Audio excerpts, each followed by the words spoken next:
of a movie based on a Disney ride was just preposterous.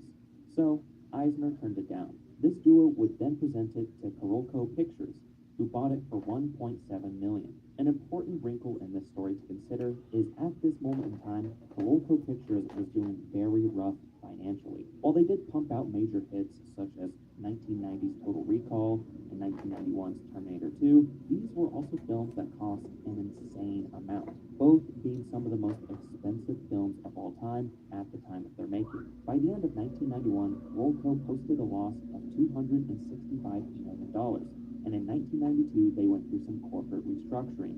They desperately needed a big hit to save the company, and they had several films in development which they thought could do this. The first one was, of course, Cutthroat Island, but there was also a James Cameron Spider-Man movie, which imploded in a spectacular fashion, and a historical epic called Crusade, which had Arnold Schwarzenegger in the lead role and was to be directed by Paul Verhoeven. However, by 1994, the studio's financial losses and debts had worsened to the point that they could only barely afford to finance one major project, and they couldn't cancel both projects since financing from foreign investors was already in place. They made the tough decision to cancel Crusade and go forward with Cutthroat Island, since the projected budget of Crusade was estimated to be around $100 million. Also, in an attempt to raise more financing for the film, Carolco sold off the rights to several films they had in production. These included Last of the Dogmen, Stargate, and Showgirls. This ended up biting them in the ass, as Stargate went on to be a pretty decent hit. So it was full steam ahead on this pirate movie, and a director was found with Renny Harlin, who had just recently made Cliffhanger for the studio, which is a film with its own wild production that is worthy of its own video one day. Early into development of Cutthroat Island, Harlin convinced Carolco Pictures founder Mario Kassar to cast Gina Davis as the female lead, Morgan Adams. Harlan and Davis had recently married, and Harlan hoped that the movie would turn her into an action-adventure star, as she had mostly been known for light comedies up to this point in her career. The male lead role of William Shaw was found with Michael Douglas, who would be getting a handsome $13 million payday for the part. However, Douglas wanted his part to be beefed up, but with each rewrite the script had, it was Davis's role that kept growing. Between his problems with the script and his commitments to other projects, Douglas bailed in July of '94. Harlan then began scrambling to find a replacement. The role was offered to just about everyone he could think of. This includes Tom Cruise, Keanu Reeves, Russell Crowe, Liam Neeson, Jeff Bridges, Ray Fiennes, Charlie Sheen, Michael Keaton, Tim Robbins, Daniel Day-Lewis, and Gabriel Byrne.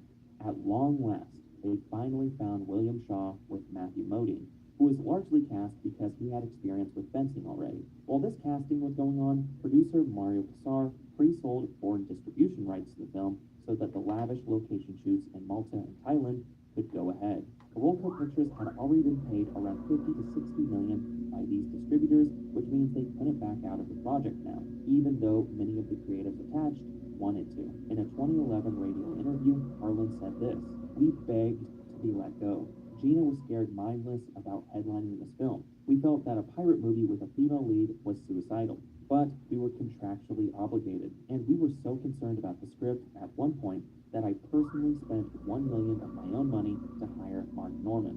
This Mark Norman that Harlan refers to is a screenwriter that he brought in the hopes to fix the script. Norman would go on to win an Oscar in 1998 for Shakespeare in Love. Renny Harlin was so preoccupied with the recastings and the rewrites that set construction was done without his input. Reportedly, 1,000 feet of building facades were constructed in Malta, and when Harlan finally showed up and saw it, he didn't like it and insisted that much of it was ripped down and built again. The crew would also build two full-size replica pirate ships. I'm winging it. $1 million each. I'm winging it, man. I had a couple notifications go out yesterday, so I don't know. As possible in an effort to get Carolco Pictures to fire him. I don't know if it's safe yet.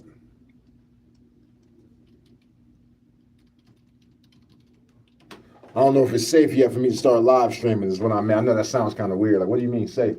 I don't know if it's safe yet to start live streaming because since I explained it yesterday, I'm explaining it over and over again, but since October, at least I noticed it in October, since October, my notifications wasn't going out. Oh, really nothing for real. I mean, it could be anything. It's always like in flux. Let me Let me visit my channel. Let me get it right, man. Let me go to playlist. Playlist. If it's only me and you, I ain't gonna rock that long. Because that's always kind of weird. We got somebody else to join. Yeah, my notifications wasn't going out for like over the past shit, we in May? Since the top of the year, I've only live streamed a handful of times. Because if the notifications don't go out, it's just an awkward interaction. It's just you and the camera, or like you and one person. So every time I live stream, I'm kind of just testing it out just to see like, okay, how many people actually join, how many people come through. But what I normally do when the channel was popping, I would live stream and play my music and then have a conversation about music. Or at least it would start with music and then it would go all over the place. My days and pain, I'm proud of blue. Wait a minute, let me take a minute, get in a minute, this gon' be a minute. BMPK gave me the order, I ain't even trying to reason with him. Sitting down with my demons in him, guess we're gonna have a meeting with him. Follow me for a lifetime. Trying to promote this single, man. Like this song, Powder Blue, was produced by a guy named BMPK, goes by BMPK. His name is Christopher though, but I met him as a producer from Australia. And as far as I know, he put up a post when the song went live, like when it was added to all the DSPs. Like you can actually go download this shit and stream it like right now. Like you can find it on like you can add it as a song on TikTok, IG. It's not on Facebook though, but I'm pretty sure like it's on like Apple Music, iTunes, all that shit.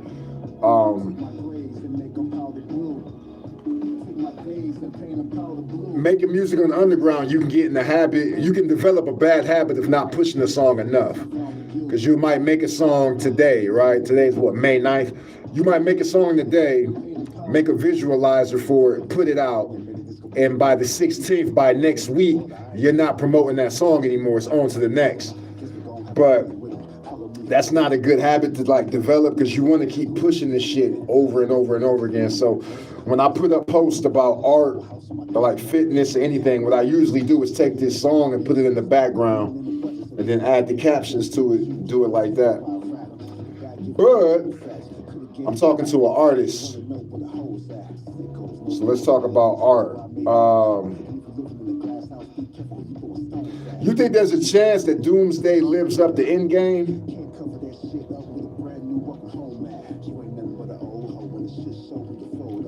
Or from a technical standpoint, even if it does technically live up, like if it gives you the same visuals, the same level of execution, like if it gives you the same level of like excellence, execution, but maybe the public has kind of moved on. Like we don't see Marvel the way we used to see Marvel. So even if it's great, because Marvel's had movies that were good movies, that were technically good movies, but they still underperform. The Thunderbolts is like the best example I can think of. Thunderbolts was a solid movie, but nobody fucked with it. And then they tried to rebrand it as like the new Avengers, and that still didn't help with like the box office, the ticket sales. Let me see. Oh no! Nah, because people be out here dirty macking Marvel. I would love to see, I mean, we talk about like smaller properties, indie properties. Like, I would love to see Image have a run like Marvel. Or really anybody for real. Like if it's dope, it's dope. So it could be Image, it could be Valiant, it could be Dark Horse, especially Valiant, because I don't really know much about Valiant. Like the Valiant character that I'm most familiar with is Exo Man of War. Oh shit. Let me see. Yeah, like the Valiant character that I know the most about, Exo Man of War. And Exo Man of War is that Exo Man of War has like a real weird lore. Let me see. Damn. It's one of those characters where like the mantle gets passed down. So there's been like different fucking iterations of Exo Man of War over the years. And I think Hawkman is the same way. Imagine cinematic universe, Image cinematic universe would be hard. Yeah, like it'd be dope to see everybody like get their time to shine, like get their fucking day in the sun. Because there's a lot, I mean, even just from a visual standpoint, like I sent you that the Darkness artwork from day one since I was a kid. Like I always thought the Darkness just was like, I always go back to like the term visually striking. Like some characters are more visually striking than others. Like I don't think Captain America is a very visually striking character. I could even say the same thing. I mean, obviously, like characters like Professor X. Like Professor X is not like a very visually striking character. Jubilee, she's not like a very visually striking character. And then you got characters like Archangel. Like I think Archangel is a very visually striking character. Apocalypse, the Silver Surfer, Galactus. I don't think like Mr. Fantastic is a very visually striking character. But then like the Human Torch is like a striking character. You know what I mean? So I like characters that just they pop. I like characters that have that pop. And then you get into the story and the lore and all of that shit. Like Spawn. Spawn is a very striking character. Mainly because they don't overpower their characters. I'm talking about like Image. Let me see. Let me see. I think you understand now why they call me the Five-Bearded Dragon. I mean, I call myself that, but the whole world gonna call me that very soon. Okay. Damn. But I don't know enough to say that. Yeah, like there's so much. Like the Image character I know the most about is, I mean, you know, Spawn is pretty much like the granddaddy of Image. But yeah, like I know the most about Spawn. And then even with Spawn, it's crazy because the other night I was just like in bed reading, thinking about this shit. Like all of my influences that made me want to draw. And like all the cartoons and animated movies I watched and shit when I was younger. And I find myself going back to that. Like not living in the past, but that nostalgia, it is like a happy space. It is a happy place where you didn't necessarily have to think about the responsibilities of adulthood. You just kind of could live in like this creative space. And I'm making up for the ground that I lost when I was younger, but I do wish that I'd have gotten serious about publishing comic books coming out of high school.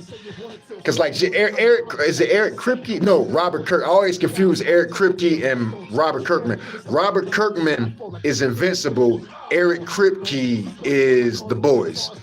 But Robert Kirkman was talking about when he published like his first issue of Invincible. He and a friend of his collaborated. I think he said he was 23 and his friend was 20. I'm like, damn, you know what I'm saying? Like, they started publishing comic books that motherfucking early. Now, obviously, you got like resources. I don't know economically what type of background that Robert Kirkman has. Like, I don't know if he comes from money, like, you know what I'm saying? Silver spoon shit, I don't know. But regardless, you know what I'm saying? If we just talking about putting pencils and ink on paper, anybody can do that technically. Yeah, lost a lot of years, taste some money and feel. Yeah, fucking around, dog. And then just like music became more of my passion. Because music's more of like a performative thing. It's like I'm actually performing this shit versus with the artwork. But I mean, but it's a trade-off, right? Because music, there's like, it's more of an emotional, intimate thing. Like it's like you telling your story and your point of view. but creatively, you got more room to grow as an artist and a writer, because you can tell whatever story you want, and the shit can be as like fantastical as you want it to be. It could be as weird as you want it to be. It could be, you could do a lot more. Like you could be the architect of a whole universe as a comic book artist and a comic book writer. So it's like it. I remember an ex-girlfriend of mine asked me, she was like, yo, so which one is your wife? Which one is your mistress? Like, it's music. And I'm like, okay, well, music is really my wife, and then art is like my mistress.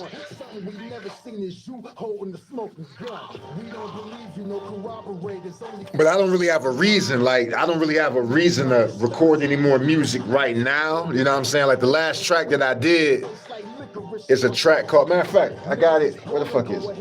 Where is it? Damn, I think I got it.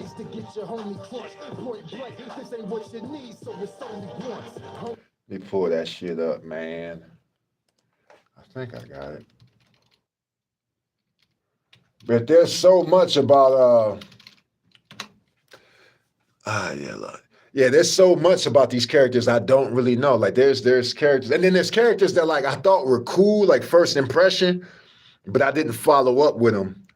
Like to this day, like I don't really know much about like what happened to the Wildcats over the years. I know some of those characters got bought out.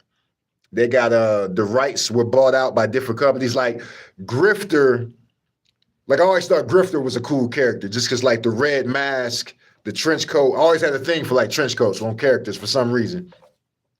Even corny characters like Dick Tracy. You know, I remember the Dick Tracy movie. Like that's how fucking old I am. But fucking who am I thinking about? Yeah, Grifter started out as an Image property, and then he got bought out by DC. I think Conan started out as like an indie character, and then Conan got bought out by Marvel. I could have it backwards though, but I think Conan belongs to Marvel. So there's a lot of that shit that goes on that I didn't really realize. Gambit, yeah, like Gambit, you know what I'm saying? Like Gambit is like a dope ass character.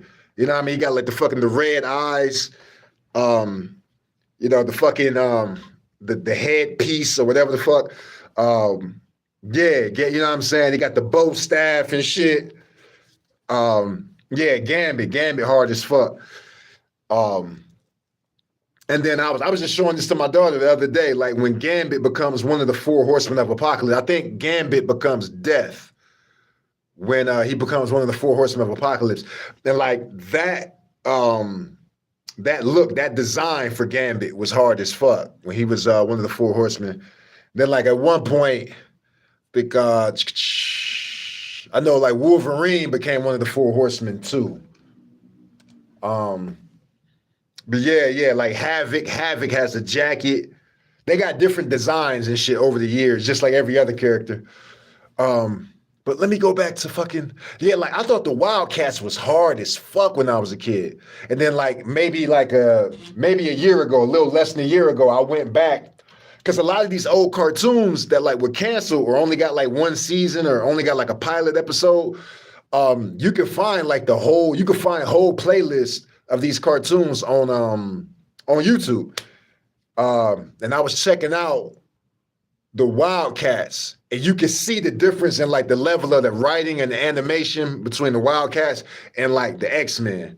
And you can see like, yeah, they didn't really have the money all like that. But they had some dope concepts, you know what I'm saying? Like I thought Warblade was dope. I thought Spartan was dope. I thought Zealot was dope. Then there was a character called Maul. It's Maul. Maul. I thought Maul had a doper design than the Hulk for real, but the Hulk is just, he's the Hulk. You know what I mean? He's a fan favorite. Trying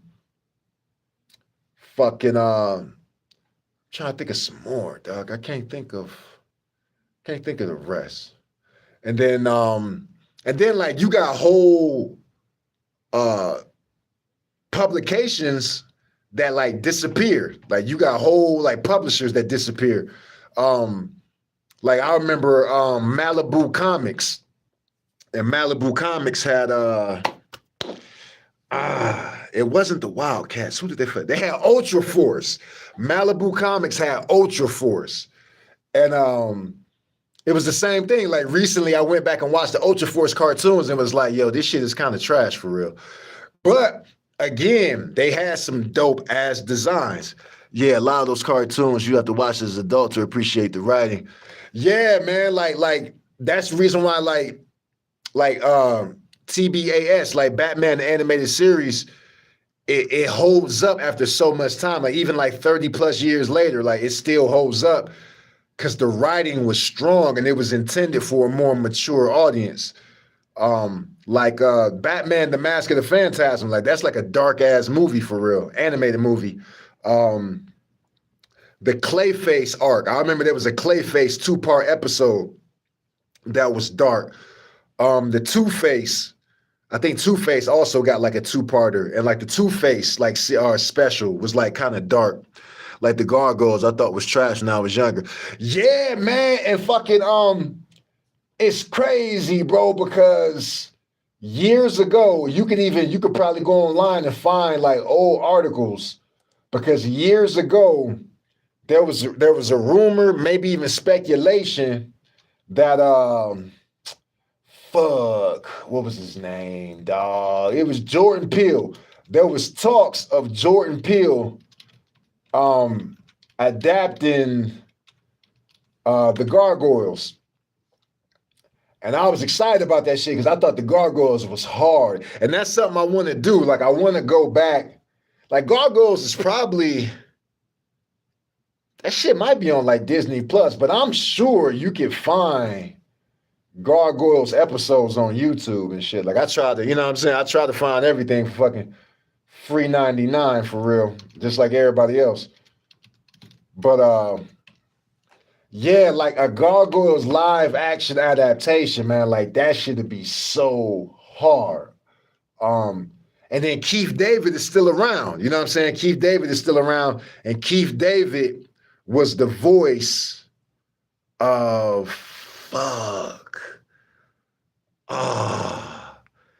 I can't remember the name. I try not to Google shit, man. I try to remember things. Fucking try to get away from Googling every fucking thing.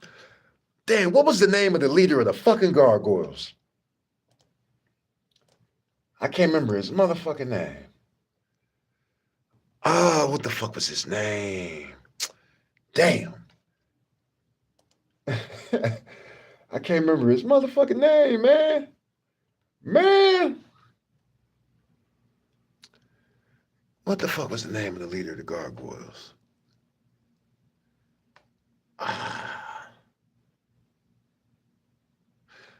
Damn.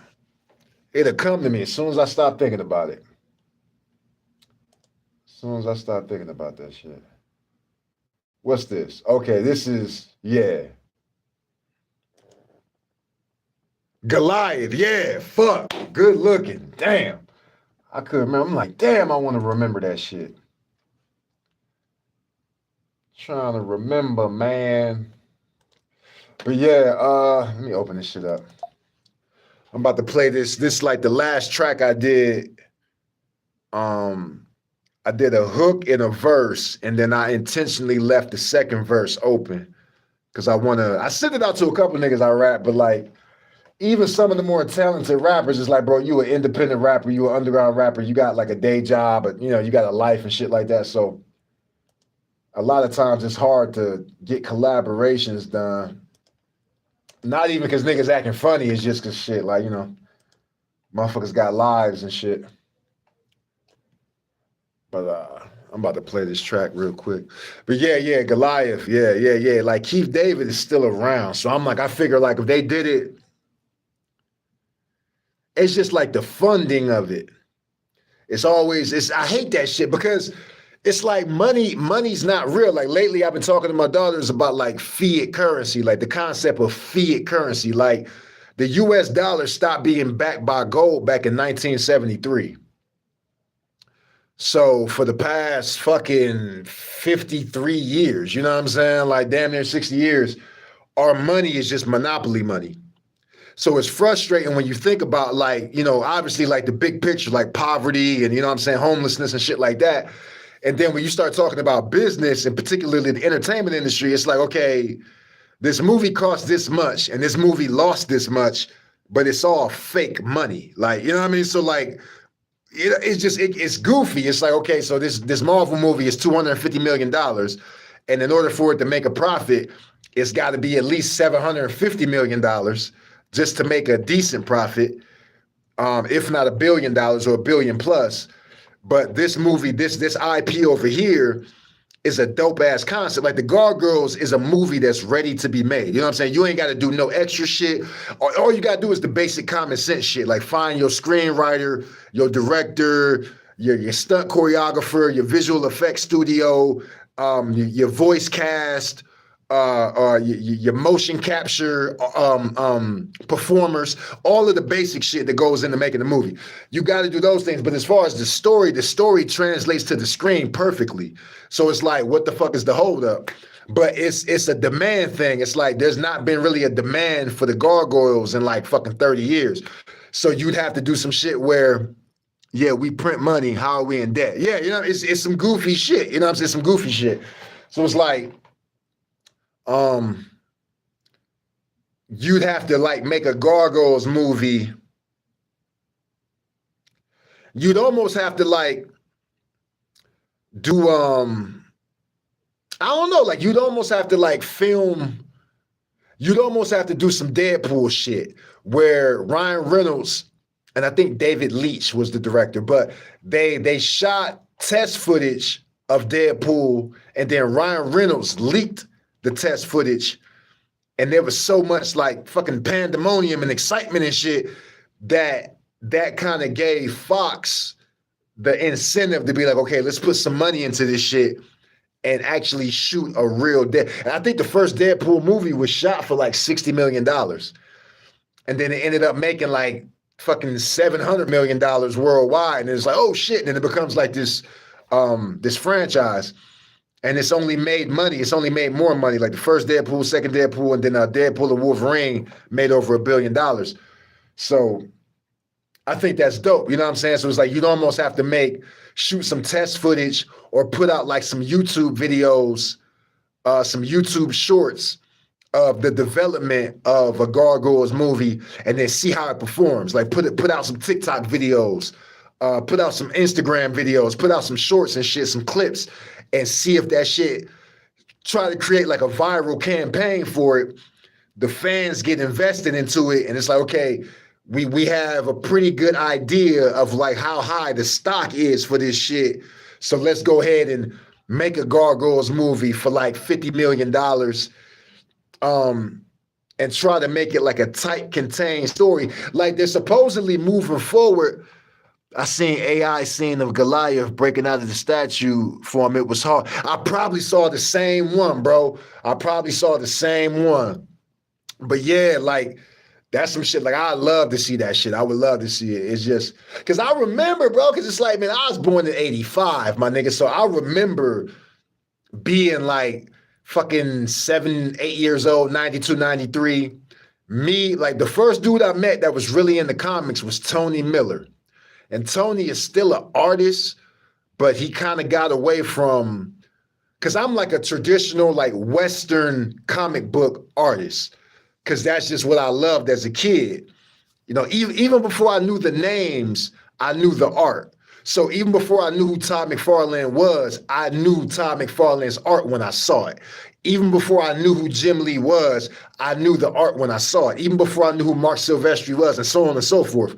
And then as I got older, I started becoming more of a student of the shit, and I'm still becoming a student of it and figuring out who's who. Like you were showing me that Dan Mora art, you know what I'm saying? I wasn't hip to Dan Mora. And then the Brent Gray shit, I wasn't hip to Brent Gray. And then recently I learned about Carlo Pagulian. I'm probably saying his name the wrong way, but Carlo Pagulian, you know what I'm saying? And then, I learned about Joe Mad like 10 years ago. And then I remember I had like one of the Darksiders games. I think I had Darksiders 2 on Xbox 360, and I started playing it, but I never finished. But I always loved his art style because his art style it reminded me of that Street Fighter versus that Marvel versus Capcom style. He probably was involved in that shit for real.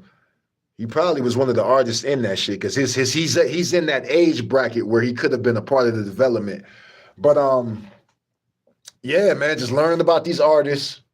And then there's so many more artists, you know what I'm saying? And there's no shortage of talented artists. It's just how many artists are able to get a big break and have ownership and have like some control and some command over their career and their properties.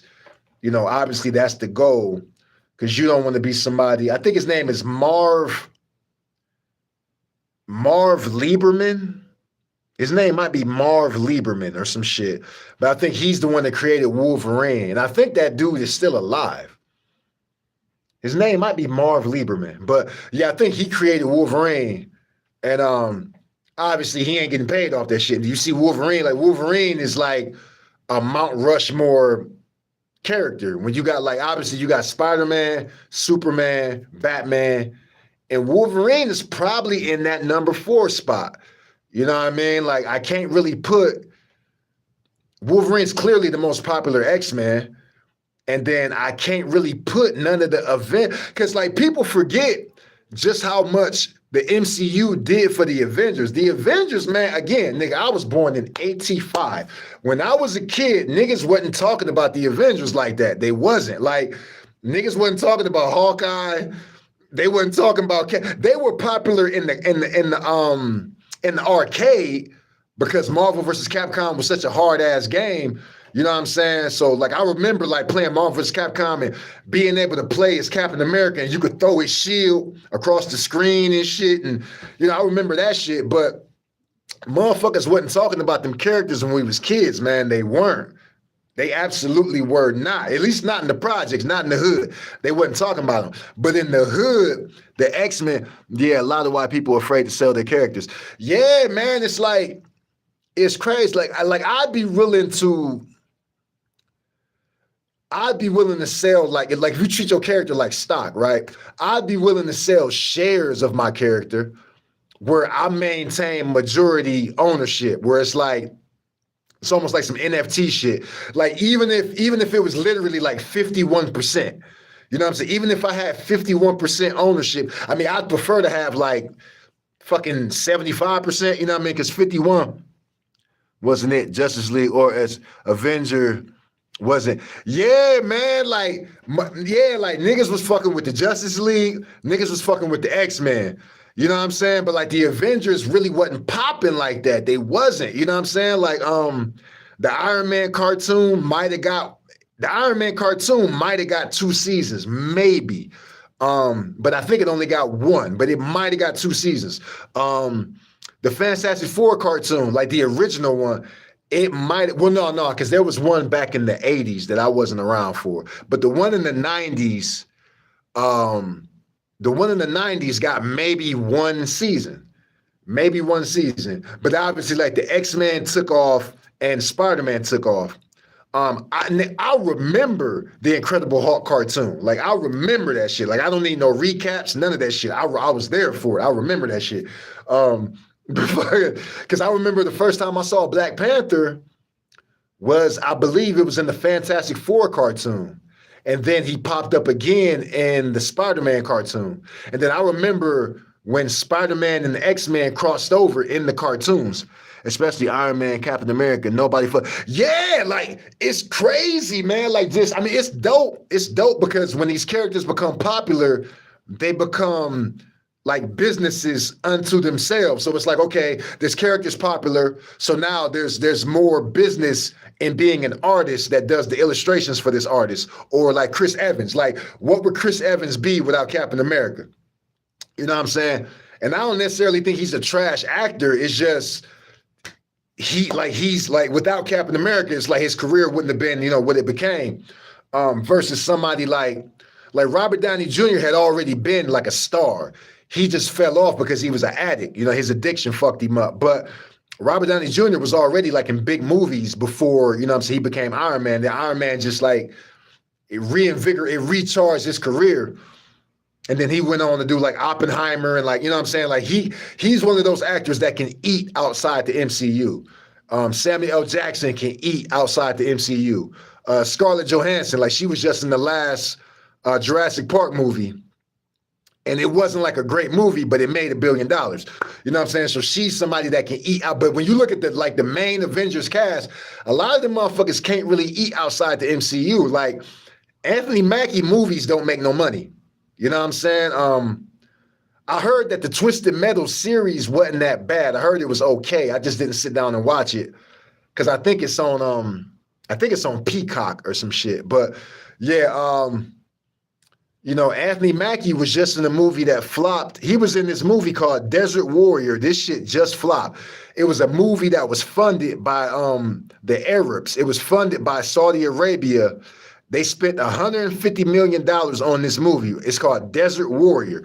They spent $150 million on it. That shit lost $149.5 million. They spent 150 M's on that shit, and that shit made $500,000 back at the box office. And he was the star of that shit. Like, that's fucking crazy. You know what I'm saying? That's crazy. But it's like, you know, nobody, you know, Anthony Mackie don't make money at the box office.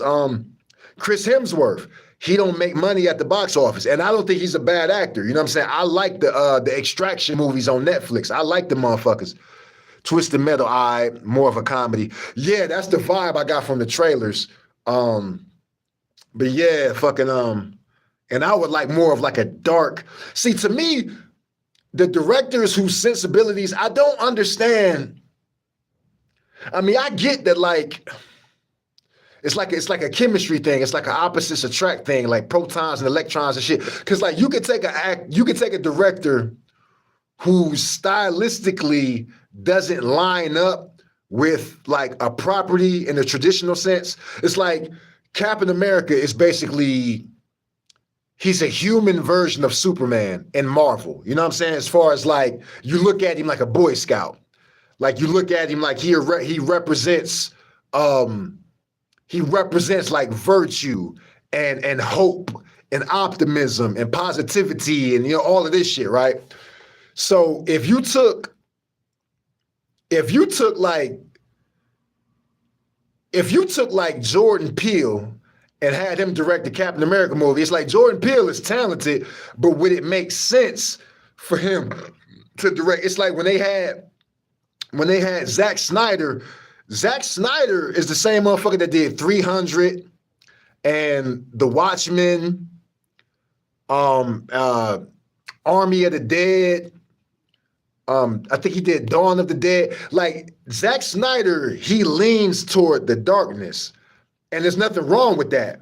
Because you see, like, you know, to me, like 300 is a classic. To me, 300 is his best movie. But to have Zack Snyder do a Superman movie, it's like, it don't really, you know what I'm saying? His sensibilities don't line up with what traditional Clark Kent with Kal-El. You know what I'm saying? It don't really line up. It's like, well, why would you have Zack Snyder? Now, Zack Snyder making a Batman movie, it makes sense. And that's kind of why when you go back and watch BVS is really a Batman movie. You know what I'm saying? He gets more screen time than Superman. He gets more of a story arc than Superman.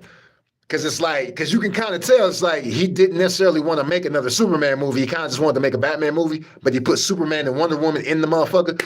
But it's like his sensibilities don't really line up. Yeah, Anthony Mack, bro, like, it's crazy, bro, because I never really bought him as the Falcon. I don't think he's necessarily a bad actor. It's just, I'm kind of old school when I think about what I want. It's like if you an actor, bro, and you doing like dramatic roles or comedic roles or even just sci-fi shit, like, nigga, have at it. You know what I'm saying? Like, I never looked at Denzel Washington like he's a superhero. There's been different roles back in the day that Denzel got in great shape for. Like, Denzel got in the best shape of his life for The Hurricane. When he played Reuben Hurricane Carter, he was ripped. Like, Denzel, he had a six-pack, all that shit. He was ripped. And I think he was like in his early 40s when he took that role. So he was real dedicated. You know what I'm saying? But Denzel is obviously like a go actor. But I don't look at him like a superhero. Yeah, Snyder was doing the Injustice storyline that would have worked. Exactly. Like if he was leaning into like a dark storyline. Matter of fact, me and my 17-year-old, me and my daughter, we were just talking about the Flashpoint Paradox storyline. Like the Flashpoint Paradox storyline is a dark storyline. You know what I'm saying? Like everything goes left. You know, everything goes wrong. So when they did the Flash movie, and it's supposed to be like an adaptation of Paradox, it don't really add up. It don't really line up. Just should have skipped the origins and went right into it. Yeah, I think that's something that a lot of writers and directors like. It's something that just they don't do enough of, where it's like, yo, you can tell a great story or even a decent story without necessarily covering the origin again. Like you ain't got to go back to like the provenance of that character, like the origin. That you ain't necessarily got to do that. You can just treat it like, okay, this is a world where these characters already exist. Matter of fact, George Miller is the guy that directed all the Mad Max movies, even like the newer ones, like the fucking Fury Road and Furiosa. He also did Happy Feet. So that's crazy, like just the range. Like it's crazy how like some of these directors got so much range, because like the same nigga that did Mad Max Fury Road did Happy Feet. That's some crazy shit. But yeah, he was originally supposed to do the Justice League movie back in like 2005, and it was called Justice League Dark. And in his script, in his screenplay, it was a world where the Justice League have existed for years, like they already been around. And I think that's an easy sell, bro. Like it's all about context. If even like the extras, if everybody, the supporting actors, the supporting characters, if everybody in this movie is behaving like these characters have already existed, it's easier to get the fans and the audience to buy into it. Like, okay, yeah, these characters have already existed. But if you write in the screenplay where it's an origin story, then you got to get the same thing. You got to get all of the supporting actors to behave the same way. And that's something that a lot of movies get wrong, where some real crazy, like fucking like fantastical shit will happen, and a lot of the actors will behave as if like it's just a regular Tuesday. And it's like, nah, nigga, like y'all supposed to be acting like, yo, this is the first time I've ever seen this shit. You know what I'm saying? Like, I was showing my daughter the 2008 Incredible Hulk with Edward Norton. And the climax of that movie, the fight scene in Harlem, you see just how chaotic that shit is, where like everybody running and screaming and shit. And you know what I mean? It's like, yo, that's the way it should be. Like people shouldn't be reacting. Now it's different if like you established the Avengers in 2008 and then you make another Avengers movie in 2026. Okay, this is a world where the inhabitants of this world, they know that these superpowered beings, they know that these motherfuckers exist. So they wouldn't be as, you know what I'm saying? Like if the Hulk has been around for 20 years, you wouldn't necessarily feel safe around the motherfucker, but it wouldn't necessarily shock you when you see the Hulk, like in real life. Like you'll still be like, oh shit, danger. You know what I'm saying? But it wouldn't blow your mind the same way, because this character, this being has been around for 20 years in this world. But that's something that always kind of bothered me, where it's like, man, why are the people in the background not really treating this shit like it's as crazy as it really is? But yeah, fucking damn. What's popping? Fuck. I'm thinking about what else? We were talking about, what do you think about Robert Downey Jr. coming back as Dr. Doom? If you just joined, man, I'm talking to my bro about comic book movies. I'm in the studio.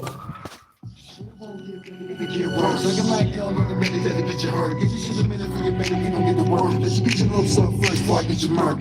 Let's get your hopes up, get your mark. Let's get your hopes up first before I get your mark. Let's get your hopes up, get your mark. Let's get your hopes up first before I get your mark. I'm in the studio, but we talking about comics, because I'm I'm an amateur artist, and I really would like to get the rough draft of my comic book done. I mean, the rough draft will be done like this summer for sure, because I know I just need to have enough shots. And I got most of my shots. I got like 80%. Like right now, I'm working on the shot of Dragon. Like he runs up the wall with Punkin, and then he jumps off the wall and comes down and like slams him. So right now at my crib on the coffee table, I got like a rough stick figure sketch of him, like of Dragon with his hands above his head, and he's getting ready to like slam him down. So I got a lot of the shots I need. I just know I probably need at least like fucking 20 more, you know what I'm saying? Just to make sure that I don't leave any like plot holes or gaps and shit. The hard time believing the vision first. She ain't even understand how they living first. When you get murked, you take a shit first. He's controlling the bells and they get a nurse. Mouthpiece of the streets on the crime begins. Brought the hazmat gloves for the slime you drip. To the blood priest. How you stop a beast? Leave holes in the face when you draw a piece. I'm trying to set my phone up so you can see what I got going on.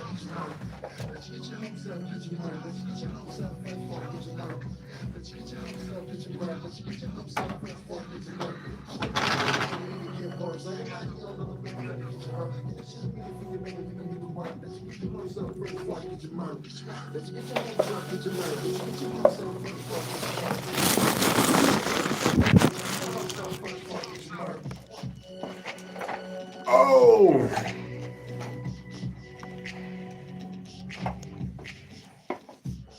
Gotta bring it a little closer.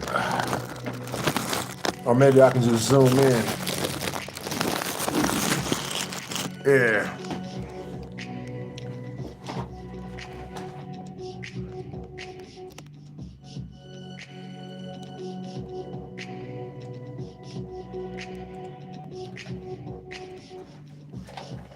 All right, so this feels more like my old live streams where I got more than one person in here.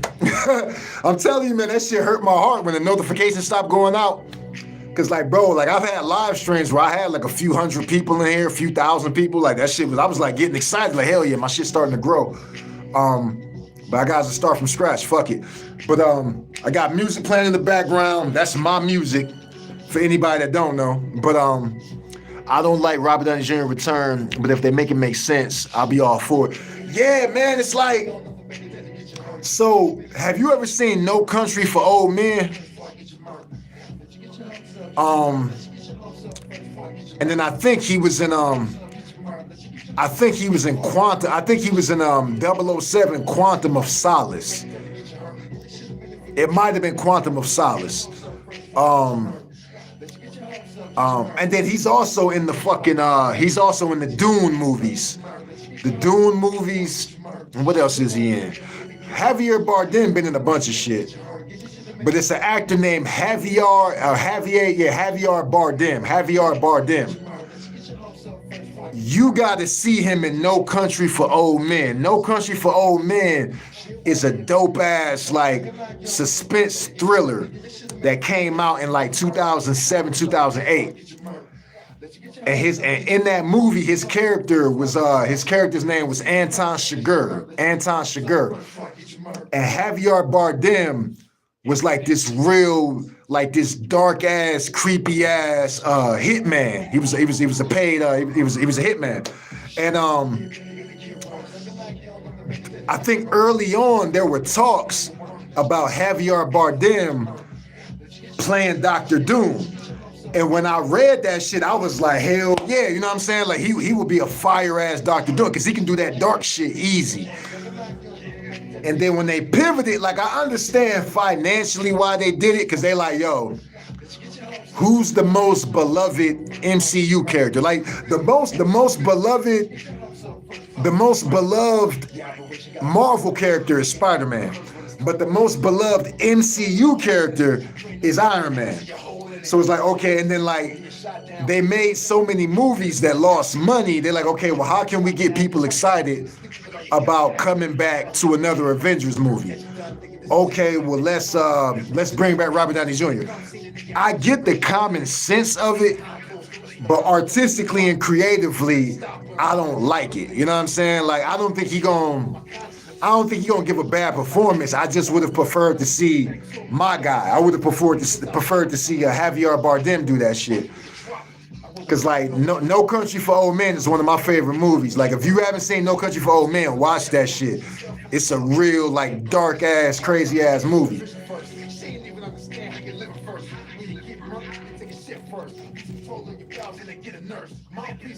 I'm the grimiest for the slimy drip. And you got a piece till you draw a piece. It won't get better, it'll get worse. I can lie, you don't know no better, that'll get your word. Get this shit a minute.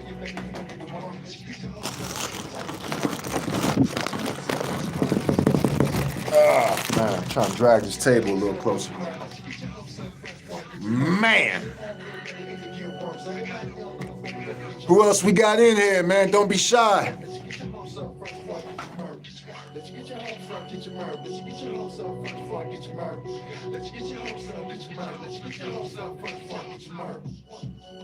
Let me see if I can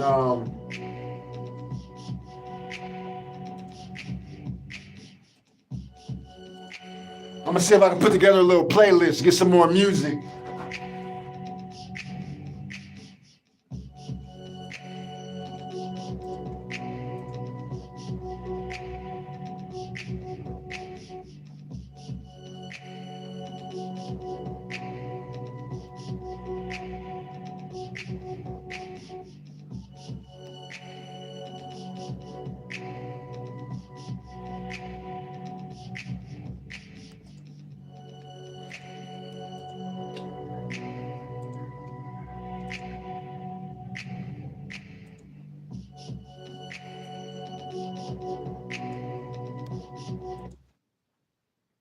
Only problem is like, I